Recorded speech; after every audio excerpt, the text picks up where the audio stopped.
लखनऊ में एक विधानसभा मार्ग है, पटना में भी होगा ही, मैंने देखा नहीं है क्योंकि गया नहीं उधर, कभी मौका नहीं मिला। यूपी में भी नहीं मिलता, लेकिन वो रास्ता है तो निकल लेता हूँ, नहीं तो वहाँ कौन जाने देगा हमें, क्योंकि हम आम जनता हैं, पढ़े लिखे।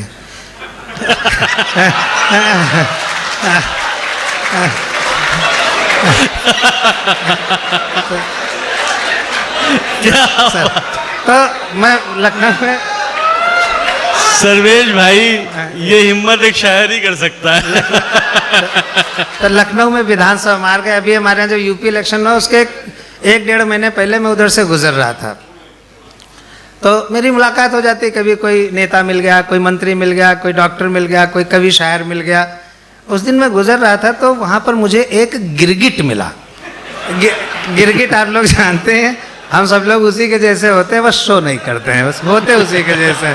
तो गिरगिट मिला, मैंने गिरगिट से छोटी सी बात की, नहीं ये भगवान का सब सच्चा है, नहीं बिल्कुल सच है।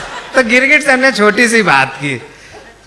लखनऊ के विधानसभा मार्ग पर अगर इसको बड़ा सटायर करना है, इसका वसी करना है इसका फलक, तो आइए इसको कहते हैं दिल्ली के राजपथ पर, तो ज्यादा बड़ा हो जाएगा, बस और कुछ नहीं। दिल्ली के राजपथ पर इधर से उधर और उधर से इधर और फिर इधर से उधर जा रहे गिरगिट नरेश से हमने पूछा, नरेश माने राजा, गिरगिटों का राजा, जुड़े रहिएगा अंतिम पंक्ति पे, ठहाके ताली जो मनो कीजिएगा। गिरगिट नरेश से हमने पूछा, गिरगिट जी बता सकते हैं अपने और दल बदलू नेता के बीच आपसी संबंध को तुलनात्मक रूप से समझा सकते हैं? तुलनात्मक मतलब the comparative study between the two. अपने सर बिल्कुल सही है, अंग्रेजी ठीक बोली ना?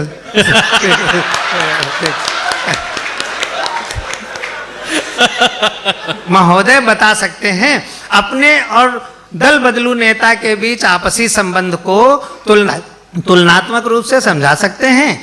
गिरगिट बोला, अस्थाना जी किसी गिरगिट की दल बदलू नेता से तुलना करना महापाप है। अब तैयार हो जाए पटना, किसी गिरगिट की दल बदलू नेता से तुलना करना महापाप है, क्योंकि रंग बदलने के मामले में नेता गिरगिट का बाप है। क्योंकि रंग बदलने के मामले नेता गिरगिट का बाप।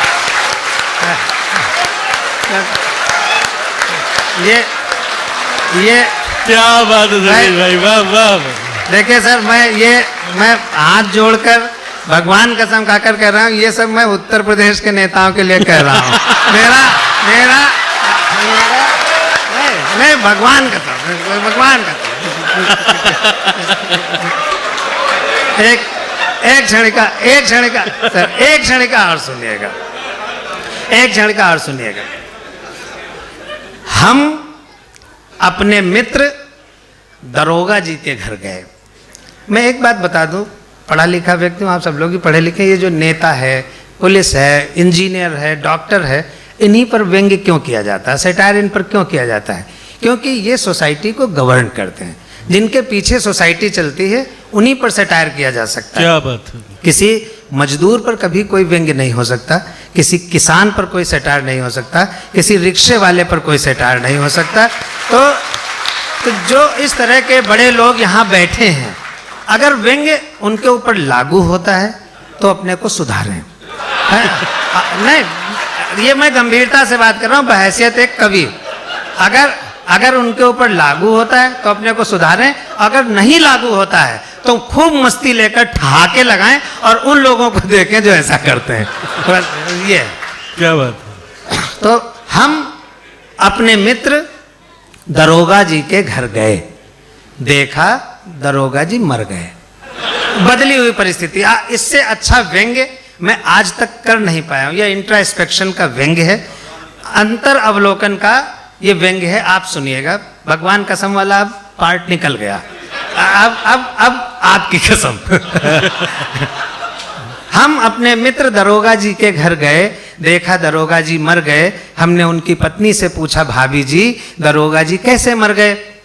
क्या रस्सी से लटक कर आत्महत्या कर गए, या फिर कोई जहर पिया था, अथवा कोई एसिड लिया था, या फिर कोई जहरीला पाउडर फांका था?